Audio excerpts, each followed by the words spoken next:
بسم الله الرحمن الرحيم الحمد لله نحمده ونستعينه ونستغفره ونعوذ بالله من شرور أنفسنا ومن سيئات أعمالنا من يهده الله فلا مضل له ومن يضلل فلا هادي له وأشهد أن لا إله إلا الله وحده لا شريك له وأشهد أن محمدا عبده ورسوله أما بعد فإن أحسن الكلام كلام الله وخير الهدى هدى محمد صلى الله عليه وسلم وإن شر الأمور محدثاتها وكل محدثة بدعة وكل بدعة ضلالة وكل ضلالة في النار. So we continue with our series of lectures based upon short lectures given by Shaykh Ubayd Al Jaabiri Hafidhahullah Ta'ala. And so today's topic is an explanation from the Shaykh on the hadith of the Messenger sallallahu alaihi wasallam, which is related by Abdullah bin Amr. And the text of the hadith is as follows: that the Messenger of Allah sallallahu alaihi wasallam, he said, إنه لم يكن نبي قبلي إلا كان حقا عليه أن يدل أمته على خير ما يعلمه لهم وينذرهم شر ما يعلمه لهم وإن أمتكم هذه جعل آفيتها في أولها وسيصيب آخرها بلاء وأمور تنكرونها. So the text of the hadith is as follows: Indeed, there was never a prophet before me, except that it was a duty upon him to direct his ummah to whatever good he knew for them, and to warn them from whatever evil he knew for them. And indeed, this nation, this ummah, its well-being or its goodness has been placed at the beginning part of it, at the first part of it, and the last part of it shall be afflicted with a tribulation and with affairs that you will reject, that you will not like, that you will reject. So this is the hadith. The Shaykh's lecture is built around this particular hadith, and the Shaykh begins by saying, في هذا الحديث فوائد عظيمة. Within this hadith there are mighty benefits, and no Muslim, man or woman, is able to do without these benefits. Every Muslim, man or woman, is in need of what this hadith contains of benefits. And likewise, these benefits should be distributed and spread amongst the people by the people of knowledge and by the callers to Allah, those who call to Allah upon basira, upon insight. And the Shaykh goes on to say that a caller to Allah who is sincere, he is nasih, he is al-amin, he's also trustworthy, and who is al-kayyis, who is al-fatan, al-haris, meaning someone who is shrewd and intelligent. These are all the befitting traits and qualities of a da'iyah, someone who is a caller to Allah. It's not sufficient that you just be sincere, but you are not trustworthy.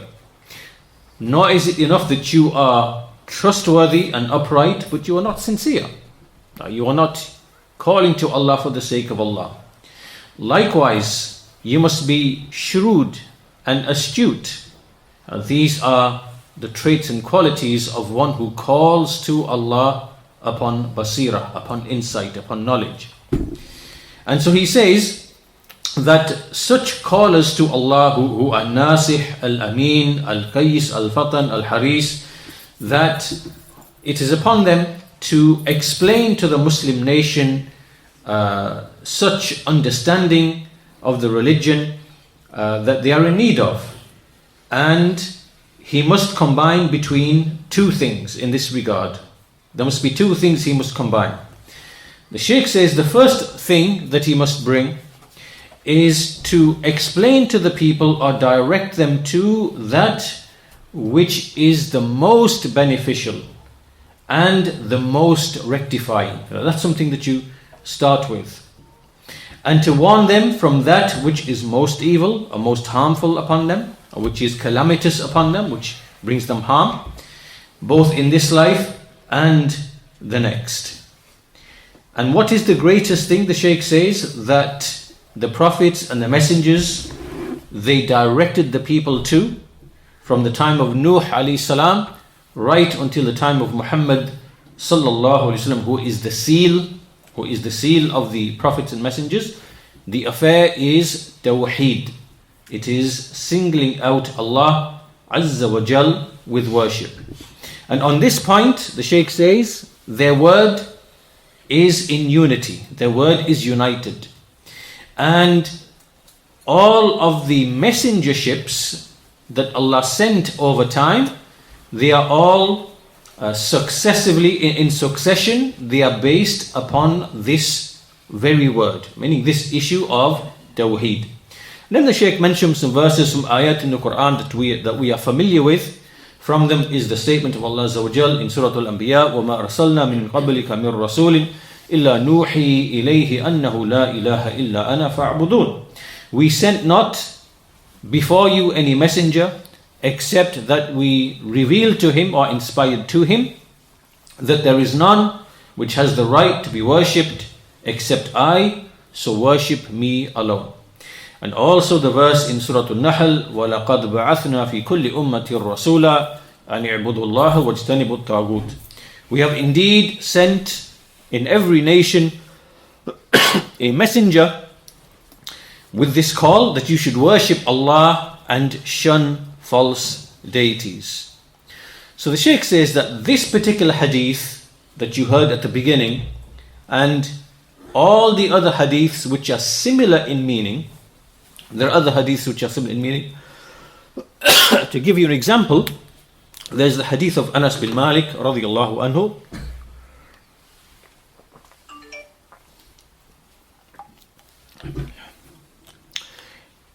This hadith of Anas bin Malik,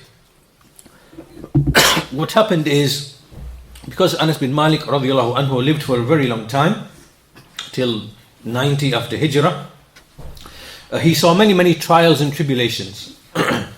And from those trials and tribulations was the trial of Al-Hajjaj bin Yusuf Thaqafi, and he was a ruler who was tyrannical. And some people came to him in order to complain about the hardships and the difficulties. So he said to them, Isbiru, be patient, for indeed there is no time that shall come upon you, فَإِنَّهُ لَا يَأْتِي عَلَيْكُمْ زَمَانٌ إِلَّا وَالَّذِي بَعْدَهُ شَرٌّ مِّنْهُ حَتَّى تُلْقُوا رَبَّكُمْ. Be patient, for indeed there will come no time except that the time after it will be more evil, until you meet your Lord. So this means that in general, as time passes on, the evil, the calamities, the hardship, the difficulties, they will increase. They will get worse and worse and worse. And this is a continuous affair up until we meet our Lord. So again, this hadith is similar in meaning to the hadith that Shaykh Ubayd mentioned. There are numerous hadith in this regard, in fact. So the Shaykh says that this hadith and whatever has its meaning is very clear and explicit and apparent that the religion is founded upon two affairs. The religion of Islam, its principle is based upon two affairs. The first affair, the Shaykh says, ad-da'wah ila ibadatillahi wahdahu. It is calling people to single out Allah in worship alone, and to be eager upon that, and to show loyalty on the basis of this, meaning on the basis of this da'wah. and to declare to be a disbeliever the one who abandons this tawheed. This is the first principle of this religion. Calling to tawheed and showing loyalty on the basis of tawheed, and making takfir of the one whom Allah and His Messenger have made takfir of, those who abandon tawheed. And the second affair which goes hand in hand is at-tahdhir min ash-shirk fi ibadati Allahi wahdahu, which is to warn the people from shirk in the worship of Allah alone, wat-taghlidh fi dhalik, and to be stern with respect to that because it is a serious affair, and wal-mu'adat fih, and to show enmity and disloyalty on the basis of that, wa-takfiru man fa'alahu, and to declare to be a disbeliever the one who did it, because Allah and His Messenger have declared to be a kafir, the one who falls into it. So as you can see, we can summarize the entire religion into these two things, and everything comes under tawheed or shirk. So as far as tawheed is concerned, all of the after the kalima la ilaha illallah, you have then the other rites that follow on from tawheed, such as the prayer, fasting, hajj, all of the major affairs of worship, and then all of the, whether what is wajib or mustahab, that all enters into the rites that follow on from tawheed. So that encompasses all of the religion. And similarly, the affair of shirk, as Shaykh Islam Ibn Taymiyyah rahimahullah, he explained that all disobedience, all sins, they are a branch of shirk. They are from the furu' of shirk. So you have shirk, which is the major shirk, which expels you from the fold of Islam, which is to prostrate to other than Allah, to invoke for relief and rescue other than Allah, and things which are clearly shirk and worship of other than Allah. So these are very clear and explicit. They are very clear. And then there are those affairs which do not reach the level of major shirk. They are minor shirk. They are avenues to major shirk. And so these are things like ar-riya. These are things to do with the intentions and motives and certain statements, in speech that you make, which comprise minor shirk. And then there are the acts of disobedience, the sins and the disobedience. And they, as Shaykh Islam Ibn Taymiyyah explained, they are from the furu', they are from the branches of shirk, because a person, by obeying his soul in obedience to shaitan, then he is, in a way, he is giving someone a share of the obedience which is due only to Allah Azza wa Jal. So he's committing shirk in that sense, although this is not the shirk which expels you from the fold of Islam. Right? To commit a sin, which is disobedience, it's from the, as we said, branches, the furu' of shirk. It is not the shirk that expels from the fold of Islam. But nevertheless, all sins and all disobedience come under from the furu' of shirk. So therefore the religion, all of the religion, we can basically summarize, as the Shaykh has presented here, in two principles. It is calling to tawheed and warning from shirk. And under tawheed comes all of those affairs, the affairs of worship, obedience, what is wajib, what is mustahab. And under shirk comes all of the other affairs, whether it expels you from the religion or whether it is just merely sin and disobedience. So the Shaykh says that any person who is a caller, the one who calls to Allah, and he calls people to Allah on the basis of these principles, meaning this is what his call is based upon. These are the foundations of his call. This is what he goes out, to the people. And his entire call is established on these two things. Then such a one is, the Shaykh says, فَهُوَ دَاعِيَةٌ بَصِيرٌ. He is an insightful caller, and his call is upon basira. It is upon insight and knowledge. And as for the one who is upon other than these two affairs, then he can only be one of two men. So meaning, the caller, the person who now makes his call, his da'wah, to be other than, based upon these two principles, then he can only be one of two people. Either imma jahil, either he's an ignoramus, he's ignorant, he does not understand the call of the Prophet Muhammad sallallahu alaihi wasallam and those who came before him of the prophets and messengers.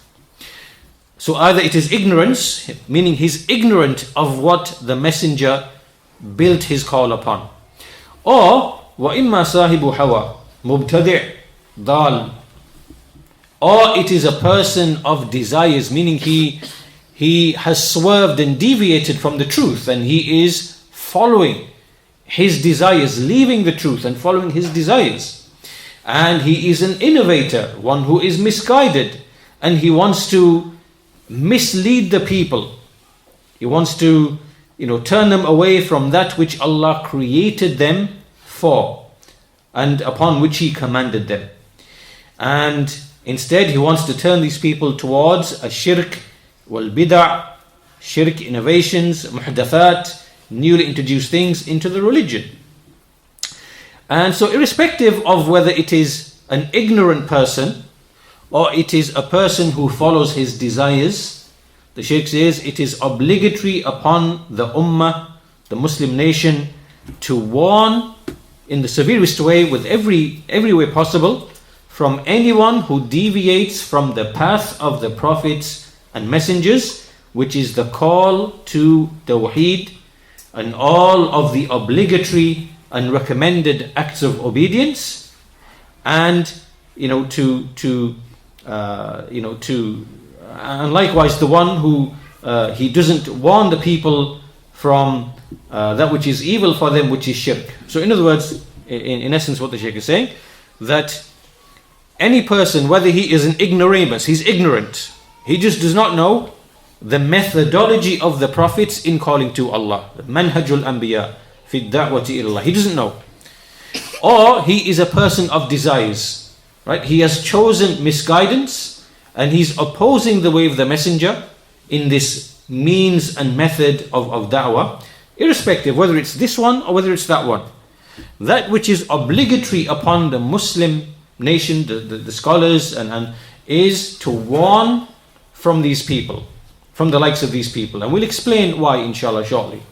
From the likes of these people who do not rectify the people through Tawheed as a foundation, nor do they warn them from shirk and innovations and things of that nature. So as you can see, the Shaykh here is explaining and touching upon the methodology of da'wah, the methodology of calling to Allah.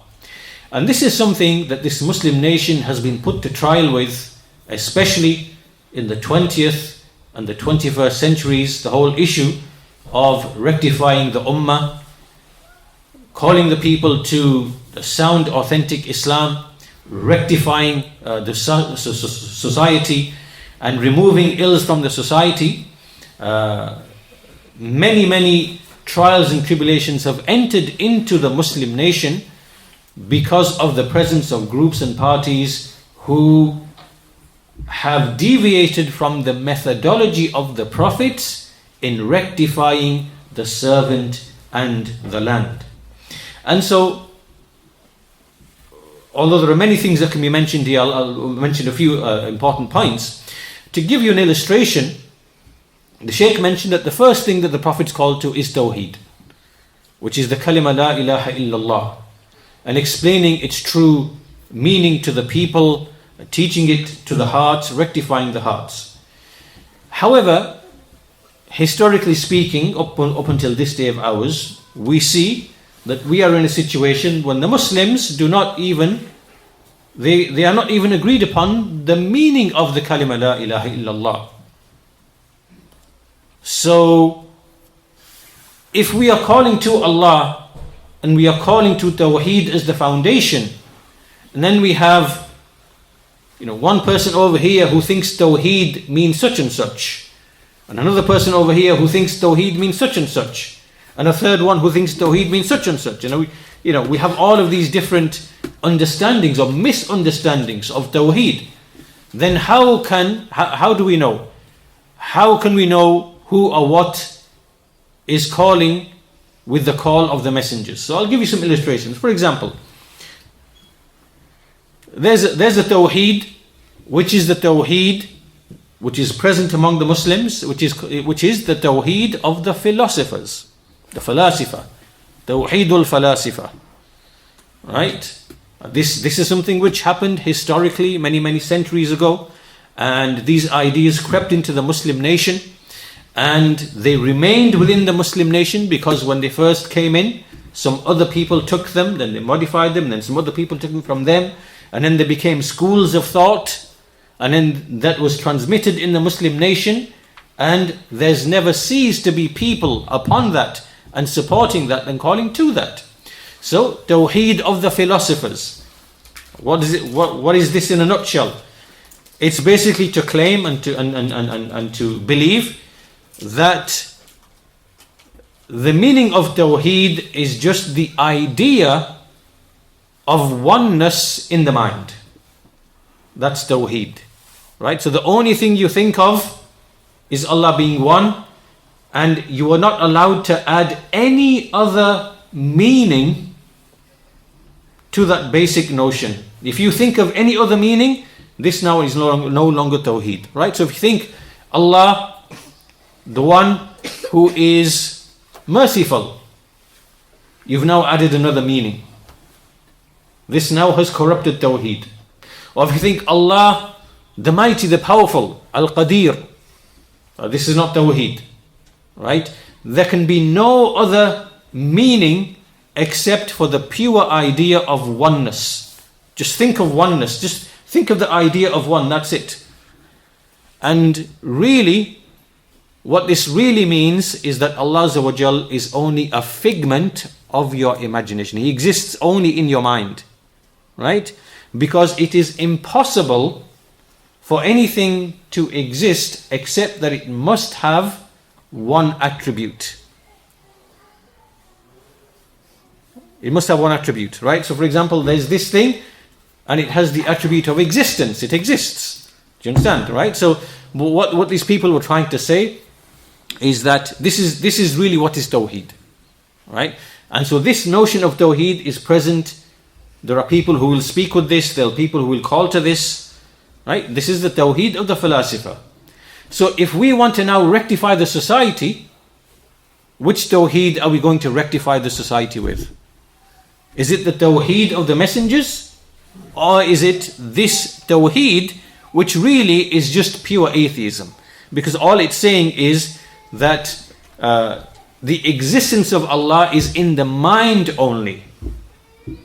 Because you're not allowed to affirm any other attribute for Allah apart from just that notion of just oneness. It's abstract, right? It exists in the mind only, right? So which Tawheed is this Tawheed? Likewise, we have the Tawheed of the Jahmiyyah. Tawheed of the Jahmiyyah. They took this basic idea from the philosophers, and so they basically said that Allah has no names, Allah has no attributes, Allah has no actions, and so they denied all His names, and so basically they were just mimicking the Falasifa. They brought this into the Muslim nation. This is the Tawheed of the Jahmiyyah. So do we now go, and is this the Tawheed that we rectify the society with? We tell them that Allah is not Ar-Rahman, Ar-Rahim, Al-Malik, Al-Quddus, As-Salam. He does not have wisdom, He does not have mercy, He does not have hearing, does not have sight, and this is what is Tawheed? No, what we are doing here is we are preventing the hearts from knowledge of Allah by doing this. We are hindering people from Allah Azza wa Jal if this is the idea of Tawheed. Right? So we can't, is this how we rectify the society? No. And now we have the Tawheed of the Mu'tazila. Tawheed of the Mu'tazila. What is the Tawheed of the Mu'tazila? It's very similar to that of the philosophers, and They say if you say there is Allah and He has rahmah, this now is composition, is tarkeeb. You've now made Allah to be composite. Right? And what they are doing is they are confusing between what occurs in the mind and what exists outwardly. Right? So it's very simple. If I said to you that there's a man called Abdullah, and Abdullah is, he is tall, and he is a builder, and he is generous. I've just given 3 attributes. Does this now mean that there are 3 Abdullahs? Of course not. The different attributes that we separate out, that occurs in the mind, but we only have one essence. One essence with many attributes. This is how, this is composition in the sense in the mind only of different meanings. But it doesn't mean that we have, so this is a misconception of the Mu'tazila. And so they basically said Tawheed is to deny all attributes from Allah. To deny all attributes. We can't say Allah has any attributes. So do we now go and teach the people this is the Tawheed of the messengers? And how can we rectify the people with this? Right? And then there is also the Tawheed of the Sufiya. Tawheed of the Sufis. This itself has maybe 2 different manifestations. Some of them say Tawheed is to believe that there is no creator except Allah. La khaliqa illa Allah. Right? There is no creator except Allah. This Tawheed, in fact, as the Shaykh will mention, because he talks about these groups, this is the Tawheed of the pagans of Mecca, of Quraysh, of Abu Jahl, and people like that. Because they believe that Allah is the creator, the provider, the sustainer. They never denied this. And this is very clear and explicit in the Quran. That if you were to ask them, O Muhammad, who created the heavens and the earth, la yaqulunna Allah, they will say it was Allah. Right? They affirmed all these things. Allah is the creator of the heavens and the earth. Allah created them. Allah sends down the rain. Allah is the Mudabbir. He regulates all of the affairs. They affirmed all of these affairs of Allah's Rububiyyah, that Allah is the Lord, the creator, the provider, the sustainer, the controller, the regulator, and so on and so forth. They never denied this. So for someone to come along and say that Tawheed is for a Muslim to believe there's no creator besides Allah, there's no provider besides Allah, there's no controller besides Allah, there is no owner besides Allah, this person hasn't gone beyond what Abu Jahl was upon and the pagans of Quraysh were upon. Right? So to explain the kalima la ilaha illallah to mean the belief that there is no creator except Allah, no provider except Allah, this is not the Tawheed of the messengers. But this is what you find many of the Sufis teaching the people, that Tawheed is just the belief in Allah being the creator. This is completely false. How can we rectify people upon this deficient, incorrect notion of Tawheed? And also among them, Tawheed of the Sufis, the extremists among them, they say Tawheed is that the only existence is Allah's existence. Meaning that nothing exists except Allah. Everything in existence is Allah. And this is Wahdatul Wujud, the doctrine of the unity of existence. Meaning, everything is one, it is inseparable. There's no such thing as a creator and the created. There's no such thing. If you say there is the creator and the created, according to them, you have committed shirk. This is shirk according to them. Why? Because you have claimed that there is an existence alongside Allah's existence. See the twisted way of thinking, right? They've completely reversed everything. So Tawheed is to believe there's only one unified existence, everything is inseparable. which means that this pillar is Allah, and this bottle is Allah, and all the animals are Allah, and the brick is Allah, and everything in existence is Allah. There's only Allah, nothing else. And so therefore, what does this mean at the same time? It also means that every religion is automatically correct and true. Because it means that whatever is worshipped, it's Allah being worshipped. So if you worship the idol, you are worshipping Allah. If you are worshipping Isa ibn Maryam, you are worshipping Allah. If you worship the pig or the monkey or the elephant, with 10 ears and 2 trunks, this is Allah. Right? This is the consequence of this doctrine. The unity of existence leads to the unity of religions. All religions are automatically true and correct. So is this the Tawheed? Is this the meaning of the kalima la ilaha illallah that we want to rectify the society with? There are people who believe this. Among the Muslims, they ascribe to Islam. They believe this. Is this the meaning of the kalima la ilaha illallah? There is also the Tawheed of the Jabariyah. Tawheed of the Jabariyah. They say, La fa'ila illallah. La fa'ila illallah. There is no doer except Allah. What they are trying to do is they are trying to say that all power, in a way it's true, but there's a misunderstanding. They are saying that if we give anything other than Allah the attribute of power, or we affirm for them something of power, we've committed shirk with Allah. Right? And so what they are saying is all actions are done by Allah. Allah is the true doer of all actions. So in other words, what they're trying to do is they're trying to take away from us, for example, Allah has given us qudra. Allah has given us ability. Right? Through that ability do we do things. Right? So yes, we do have a power, but it's given to us by Allah. What they're trying to do is they're trying to give power only to Allah, so that the only one acting or doing anything is Allah. So that means that when you commit a sin, it is Allah the one who is doing that. Right? When you commit shirk, it is Allah. So in other words, they are saying there's only one doer. It is Allah. Allah is the doer of everything. But this is not true. What they should say is, Allah is the creator of everything. Allah is the creator of our actions, because He created our bodies, He created our limbs, He gave us the power, the ability. So when we act, Allah is the one who created that act. But we are the ones who do the act. You understand?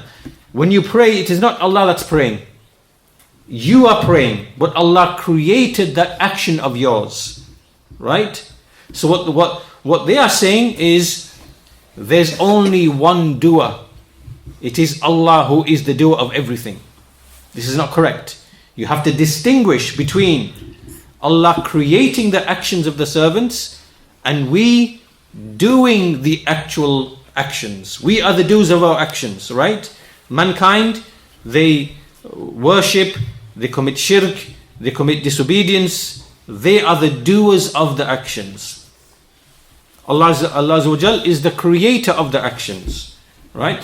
So, they have reasons why they say that. So, again, once more, is this the Tawheed that we call the people to upon this misunderstanding? And finally, there's also the Tawheed of the Khawarij. Tawheed of the Khawarij. La hakima illallah. They say the meaning of Tawheed is that there is no ruler or judge except Allah. This is the essence of the deen of Islam. And, if you give anyone else the right to judge in an issue, then you have committed shirk. These people, their seeds were present in the time of the Messenger sallallahu alaihi wasallam, and then they appeared in the time of Ali radiallahu anhu. And Ibn Abbas was sent by Ali to debate them and to, establish the proof against them. And Ibn Abbas mentioned many arguments from the Quran to demolish their misconception. He said that in the Sharia, when a man and a woman who are married have a dispute, Allah Azza wa Jal said, take an arbitrator from her side of the family, an arbitrator from his side of the family, and let them resolve the issue. So Allah allowed the issue to be resolved and to be judged in by men. And there are other examples like that as well. And so they had this misconception. But basically the essence of their saying is that if there's any sin or disobedience or injustice from the ruler, and the ruler doesn't apply, meaning he falls short in certain things, it means the whole of Islam does not exist. Islam is non-existent. And so therefore we have to remove the rulers, we have to topple them and re-establish Islam so Islam can once more be present again. This is the way of thinking of the very first Khawarij. And it's the way of thinking of the 20th century revival of the Khawarij as well. They said exactly the same thing, that the Muslim Ummah no longer exists. It was finished many centuries ago. Islam ended many centuries ago. And today we are living in a Jahiliyyah, like the pre-Islamic times of ignorance. And we need to re-establish Islam once more. And how do we do this? We do it by toppling the rulers, revolutions, coups, assassinations, and this is their understanding of what Islam is. This is the Islam that they call to. So the point being, coming back to, if the call of the prophets and messengers, the foundation of that call was tawheed, to single out Allah in worship and to warn from shirk, and that's the basis upon which we rectify the society and make da'wah to Allah, then how can the Muslim nation today, when we see, when we can't even agree upon the ma'na, the meaning of La ilaha illallah, and we have all these heretical notions of tawheed which are present amongst the Muslims, and there are people who, they call to these things, and they promote these things, and they call to these things. So the Shaykh says that, he once again mentions the statement of the Messenger of Allah, that it was the duty upon every prophet أن يضل أمته على خير ما يعلمه لهم, that he directs his nation to whatever good he knew for them, وينذرهم شر ما يعلمه, and to warn them from whatever evil he knows, for them. So the Shaykh says, every person who calls to Allah upon basira, then he is following the methodology of the prophets alayhimu salatu wassalam. And every ignorant person, or a person of desires, then he does not follow the methodology of the prophets, the last of them being the Prophet Muhammad sallallahu alayhi wasallam. Then the Shaykh goes on to mention a number of categories just by way of illustration and example. The first type he mentions here is, he says, from those people who are from the ignorant people are the qassas. These are the storytellers. These are the people who tell stories, right? And what they do is they play with the people's hearts, they play with the people's emotions, they base their call upon emotional stories or long-winded stories. These are often lies or fabricated hadiths or whatever it might be. And so what they are trying to do is they're trying to just really soften the people's hearts by using rhetoric and emotion, and often they will they're trying to stir the people's hearts but by stories and emotions, right? And it's all ignorance. There's no real knowledge, there's no real correction taking place. It's just stirring people's emotions. The Shaykh says that the hearts of the people are most in need of what will tie them to their Prophet sallallahu alaihi wasallam, to the message of the Prophet sallallahu alaihi wasallam, and what he came with in terms of commands and prohibitions and information. That's what you should be tying them to. What is the greatest thing Allah commanded? What is the greatest thing Allah prohibited? Right? What is, instead of tying them or stirring them with stories and emotional stories and things which have no basis. And it's known from the companions such as Ibn Umar radiallahu anhu and others, and the Tabi'een as well, that whenever they heard a storyteller standing in front of the people, then they would stand and they would leave the masjid. Right? So you have these storytellers present today. Right? Just to give a quick example, in Egypt there's a man called Amr Khalid, and he comes on stage and he tells tear-jerking stories, brings tears to your eyes, and it's all just stories stirring people's emotions. And once you stir people's emotions, you can then direct them to whichever direction you want, because it's emotion that they are really focused upon, right? Not knowledge. So when you stir people's emotions, you can direct them to whichever direction you want. And this used to be present, as we've seen in the time of the Salaf, and they used to abandon such people. The way of the prophets and messengers was to call the people to single out Allah in worship, according to the Quran and to the Sunnah.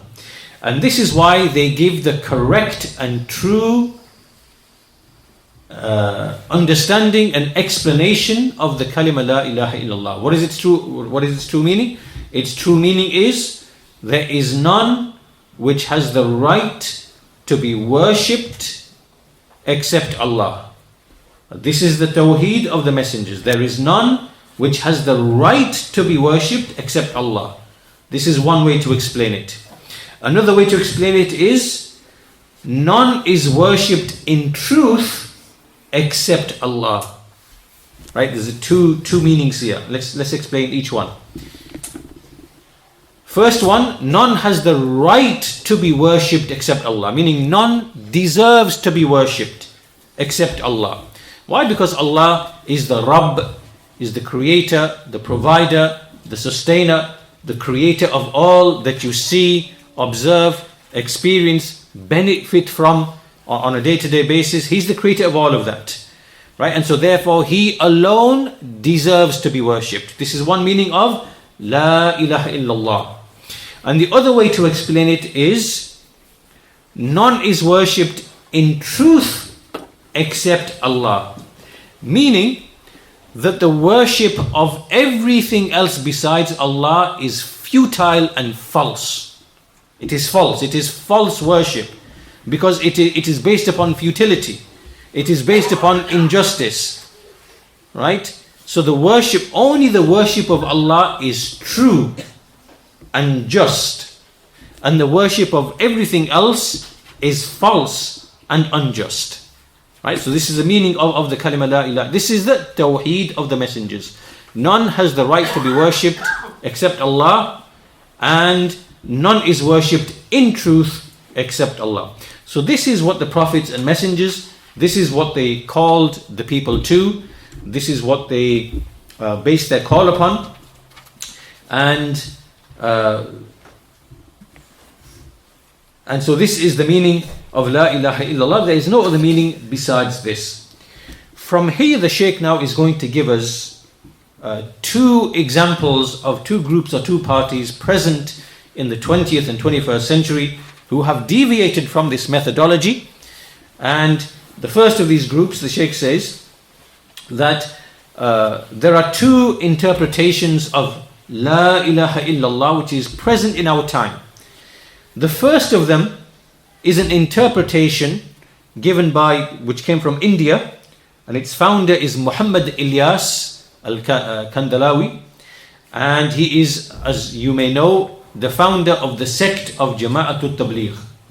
Right? This is a group who was established in the early 20th century, and their interpretation of La ilaha illallah, as we mentioned earlier, it is no different to the understanding of Abu Jahl and the pagans of Quraysh, because they believed and accepted that there's only one creator, there's only one provider, there's only one sustainer, there's only one one who gives life, who takes life, right? So the pagans of Quraysh, they were not in dispute about this. They believed all of this. Allah is the creator, provider, sustainer, giver of life, taker of life. Well, this wasn't in dispute. So therefore, if you come along and you say that the meaning of La ilaha illallah means there's no creator but Allah, there's no provider but Allah, there's no sustainer but Allah, then what you have presented is no different to what the pagans and polytheists of Quraysh already affirmed. Right? So this cannot be the tawheed that the messengers called to. And so this group, if you read in their books, this is the meaning of the kalima La ilaha illallah that they go out and they teach the people. So how can you claim that you are doing tabligh? You are conveying the message of the prophets. And then when you go to the people and to the houses and the books that you teach from or that you have in your masajid and you teach the people from, and you tell them, you open the book and it says, La ilaha illallah, there is no creator besides Allah. How can this be tawheed? How can you have taught them something beyond what the polytheists of Quraysh, the pagans of Quraysh, even they accepted and affirmed this? You haven't taught them anything. And this is not the tawheed of the messengers. So the Shaykh goes on to explain that this tawheed of lordship, of Allah being the Lord, this is something that Abu Jahl, from the heads of the pagans of Quraysh, he and his likes, they affirmed all of this. And it's in the Quran in many, many verses. وَلَئِن سَأَلْتَهُمْ مَنْ خَلَقَ السَّمَاوَاتِ وَالْأَرْضِ لَيَقُولُنَّ اللَّهِ. If you were to ask them, O Muhammad, these pagans, who created the heavens and the earth, they will surely say, it was Allah. And likewise, if you were to ask them, Man khalaqahum, who created them, they will surely say Allah. Right? And many of the verses which are similar to this. So, this jama'ah or this group, the Shaykh says, has many, many followers. They are in many, many places. They are in, they travel to many places. They are in Mecca, they are in Medina. And they,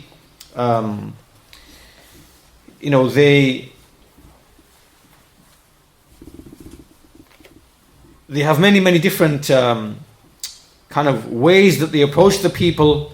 And the Shaykh goes on to say that the tawheed is not the tawheed of the prophets and messengers, rather it is the tawheed of Abu Jahl and his likes. And Abu Jahl and his likes, they were people who the Prophet fought against because they rejected the actual tawheed, which is to single out Allah in worship. So this is one false interpretation of the word La ilaha illallah. The second the Shaykh goes on to mention, At-Tafsir al-Thani, is the one that we mentioned earlier. This is the tawheed of the Khawarij, of the extremists, of the terrorists, right? La hakima illallah. There is no judge or ruler except Allah. Now this is a true meaning, it's true. There is no ruler or judge except Allah. But what they've taken is they've taken one meaning of the many meanings of Tawheed and isolated it and then created a whole political call around that one thing. It's possible for us to do the same thing over and over and over again. For example, one person can come along and say, Allah is Ar-Razzaq, He is Raziq, He is the provider. So why don't we, just to emphasize, why don't we say there's something called Tawheed Ar-Raziqiyya, just like this Tawheed Al-Hakimiyya, right? What's stopping you from doing that? Because you can do that with all of the meanings of Tawheed, right? But we know that Tawheed, all of these meanings, they enter into Tawheed Ar-Rububiyyah or Tawheed Al-Asma'i wa Sifat or Tawheed Al-Uluhiyyah. Everything is included and comprised within these types of Tawheed. There's no need to now, take every meaning, separate it out and then use it as a basis, to create a call or to create a movement. But this is what these people do. And so there's a particular group that I'm sure you've all heard of, the Muslim Brotherhood, Al-Ikhwan Al-Muslimun, and they are the ones who revived this incorrect understanding of Tawheed in the 20th century. And the Shaykh says that this is a political jama'ah, and their aim is simply, or they have an ambition. The ambition is to arrive at political leadership. This is what they are interested in, political leadership. And in order to do so, they have this doctrine, they have this idea that the meaning of La ilaha illallah is there is no ruler nor judge except Allah. And then what they do is they make takfir, they declare all contemporary Muslim rulers to be disbelievers, to be outside the fold of Islam. And then they say that it is an obligation for everybody to restore the rule of Islam. Right? And so to this end, they engage in political work, and they basically draw in every person, no matter what doctrine he's upon, no matter what belief he's upon, no matter what creed he's upon. They want to gather everybody into one big mass, and then they'll do, different things based upon what's the most expedient, what's the most, the best thing to do. So for example, you could either encourage the people to engage in a revolution, which you need large numbers, a revolution. That's one way you can then direct the masses. Or you can basically direct the people to go into democracy and parliaments and voting, and let them vote you in where there is democracy, right? So these people, their aim is simply to gain political power, that's it. And this idea of La ilaha illallah, meaning there is no ruler or judge except Allah, is just simply a kind of doctrine or ideology that they use in order to gather the people together, right, behind some sort of cause or some sort of movement. And then they will, either lead them into a revolution or engage in democracy, because the ultimate goal is only to get power. And then they have a principle that they use in order to unite the people together. And this principle is really a Freemasonic principle in its origin. This principle has its origins in Freemasonry. And what the principle says is that let us unite in that which we agree, and let us overlook each other in that which we disagree. Right? Let us unite in that which we agree, and let us overlook each other in that which we disagree. Right? This is a principle that these types of political groups use in order to gather everybody together under one umbrella. Why? Because they need the numbers in order to help them to get into political power. So they do not care whether you are a Jahmi, a Mu'tazili, a Rafidi, a Sufi, whatever you might be. Doesn't matter what doctrine you're upon, right?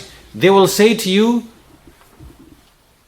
the most basic thing that we agree upon is the statement La ilaha illallah. So whoever says La ilaha illallah, we can all agree upon that one thing. And as for all of our differences, the things that we differ about, whatever, we can ignore them. Let's overlook, let's pardon.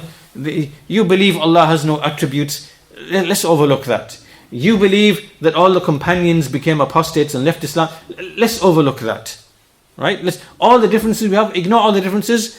We all say one thing, La ilaha illallah. Let's unite on that one word, not its meaning, just on the word, on the utterance of the word. And this is what this principle means, right? Which is the principle of the Muslim Brotherhood. Let us cooperate and come together in that which we agree, and let us pardon each other from that which we, in that which we disagree.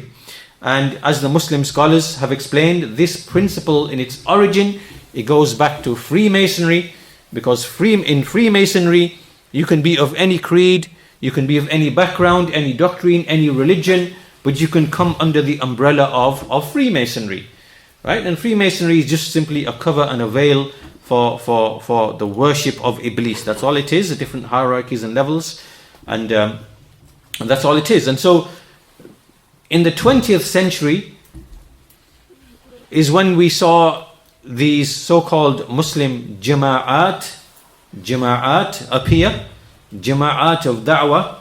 And so they took the meaning of the word jama'ah from its true meaning and they altered it into something else.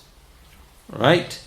So the word jama'ah, Islamically speaking, as Ibn Mas'ud said, al-jama'atu ma wafaqa al-haq wa in kunta wahdak. The jama'ah is whatever agrees with the truth. Even if you are one person. This is the meaning of jama'ah. Jama'ah means people who are upon what the messenger brought in terms of creed, in terms of belief, in terms of methodology.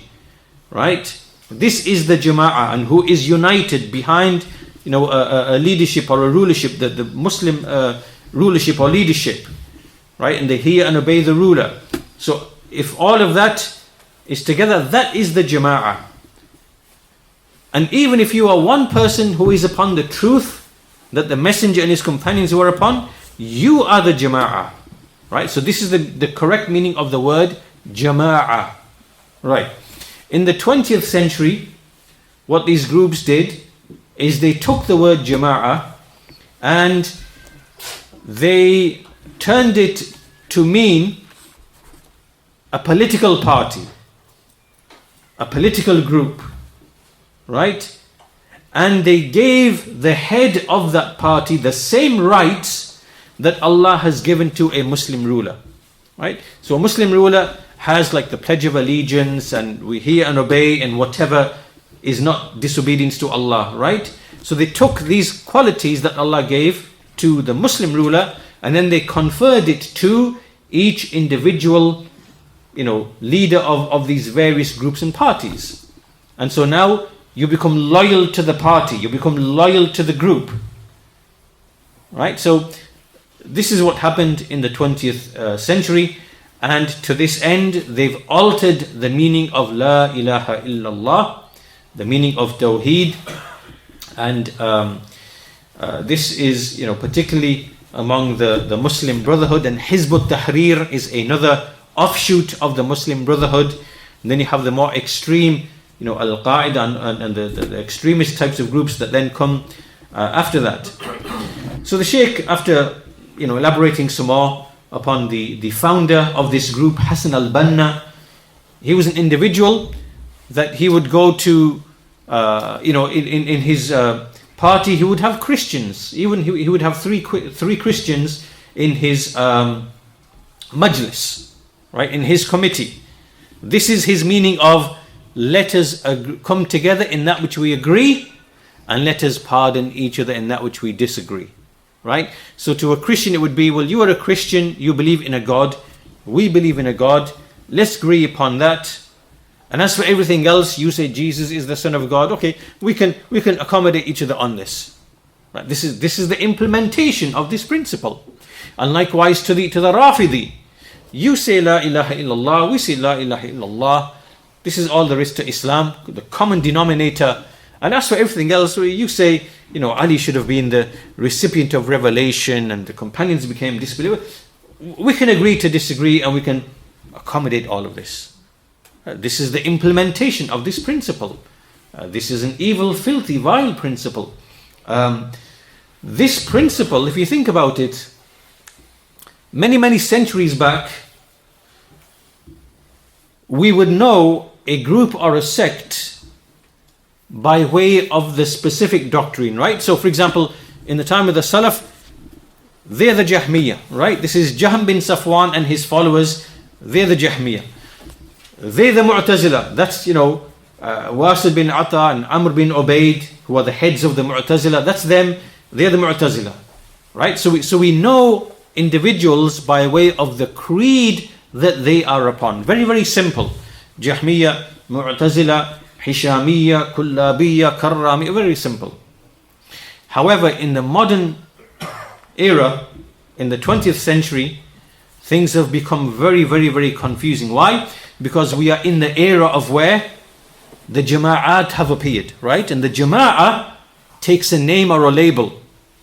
So, anyone can come along and say, we are Jama'atul Da'wah, or we are Al-Ikhwanul Muslimun, or we are Jama'atul Tabligh, or we are, whatever name you want to think of.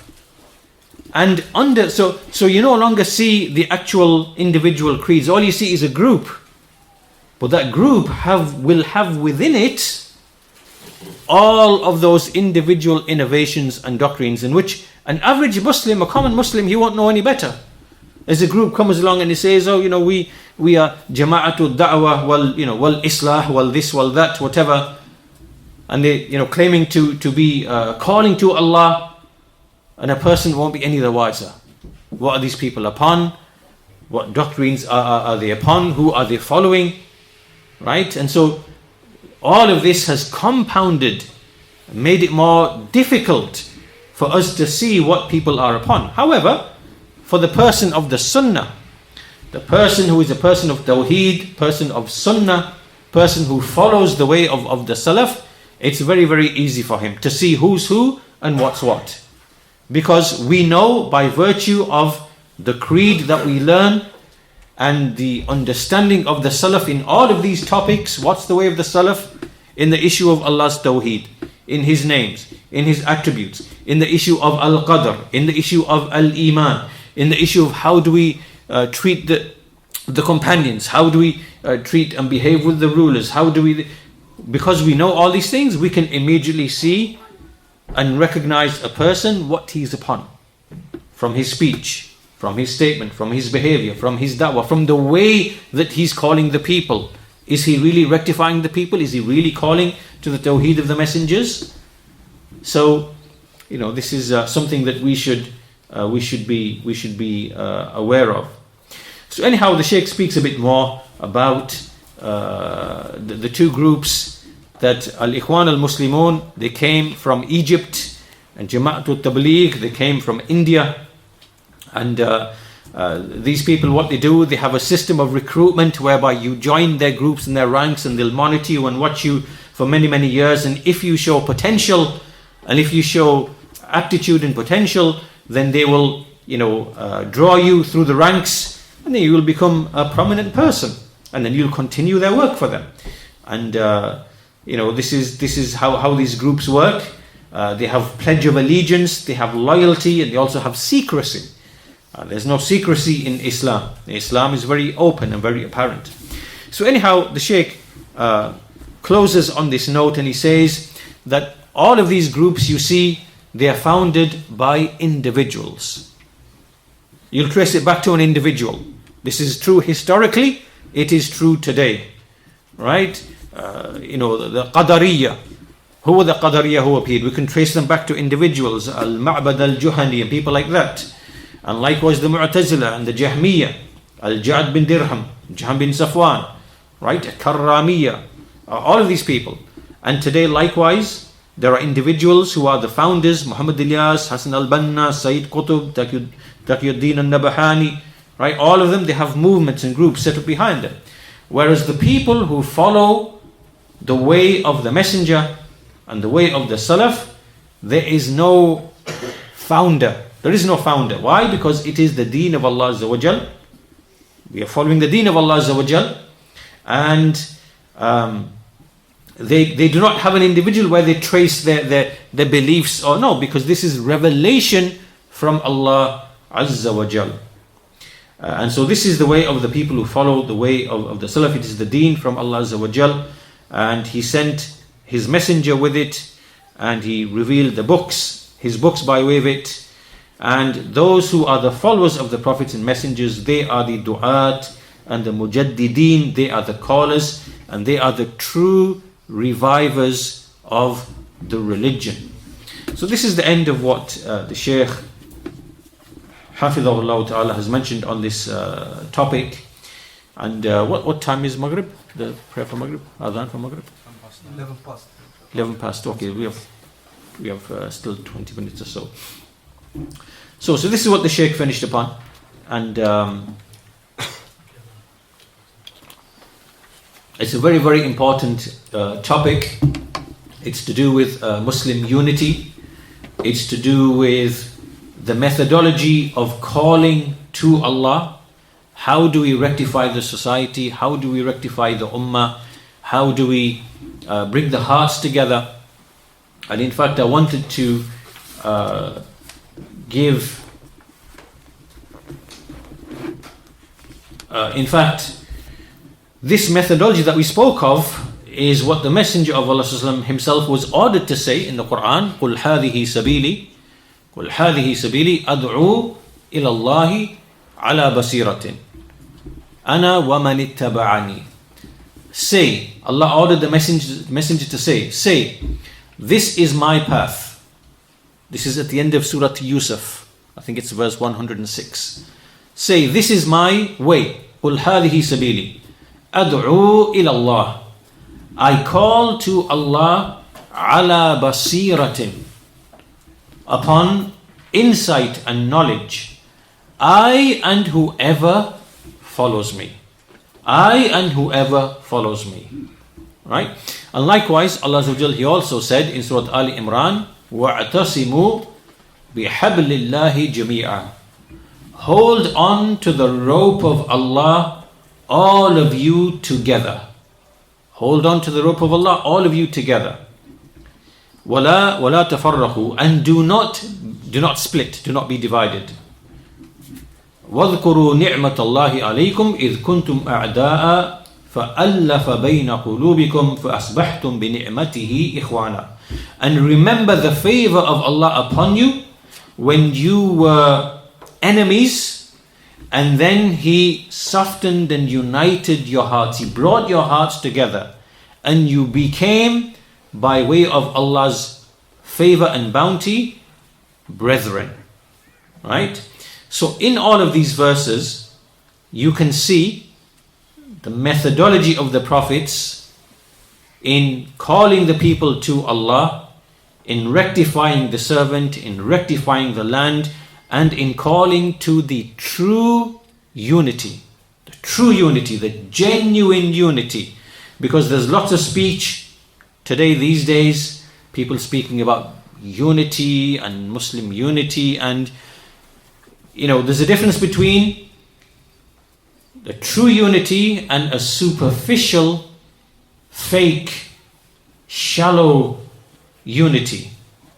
Right? I'm going to give you, I was meant to give you an example. In fact, this actually will help to tie together some of the things that I mentioned. So I brought with me today a rope. You can see a rope here, right? And this is an intact rope. You've got different strands, and you can see it's sealed at the end. It won't come undone, right? And so this rope, when it's intact and you hold onto the rope, then you have a strong handhold, right? Right. So this is what we've been commanded to do. Hold on to the rope of Allah, right? So we first of all know what the rope is, and we call people to hold on to this rope, right? This is true unity. It's unity that brings unity of the hearts, that then leads to the unity of the bodies. Right? It's unity of the hearts first, then the unity of the bodies follows afterwards. That's how it is. That's that's the meaning of the verse. As Allah mentioned in that verse, that the companions were divided, they were all split. Allah brought their hearts together. Upon what? Upon Tawheed, upon the correct creed. And then they became brethren. Then there was the unity of the bodies. Right, okay. So this is the intact Islam. This is the Islam intact. There's no phrase, there's no splitting, there's nothing. It's just not gonna split. You see? So when you hold on to that, you are holding on to all of Islam. However, when there occurred in the Muslim nation, what occurred in the Muslim nation, first of all, the Khawarij appeared. Then the Rafida, Shia. Then the Qadariya. Then the Murji'ah. Then the Jahmiyyah. Then the Mu'tazila. Then the Rafidi Hishamiyya. Then the, Batini movements appeared. And then the Kullabiyya. And then the Karramiyya. And then the Ash'ariyya. And then the Maturidiyya. And then the Salimiyya. So on and so on and so forth. Whatever. So what's really happening here is, so the rope of Allah Azza wa Jal, well, you have this strand like this now, and then you have this strand here, then you have this strand here like this. Then these strands, they split amongst themselves. So you have the Ahlul Kalam, or you have the Jahmi here, disputing with the Mu'tazili here, disputing with the Kullabi here, disputing with the, Ash'ari here, right? And so we have all of these strands, and as you go through the century, you have every Tom, Dick and Harry with a doctrine, with a creed, with a movement, with a all based upon a deviation in creed and methodology, right? So this is what you have. Every one person holding on to this strand here, he takes something of the truth and splits it from the truth, and then gives it a different interpretation. He turns it into an issue of creed, and then he calls people around it, and now we got someone holding on to this, and we've got another one holding on to this, and another holding on to this. Right? Is this the rope of Allah? We've been commanded to hold this thing here? Yes? No.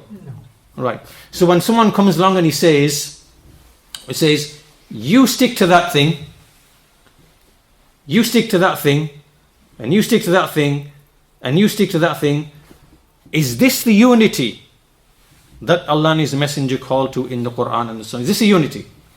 Is this the unity we've been commanded with? Yes or no? It can't be, can it? Right? That's why the true unity is only when we first agree that this is the actual intact rope. This is the nature of the intact rope, right? So this person here has to abandon his false creed, right? So this is why it is impossible for there to be unity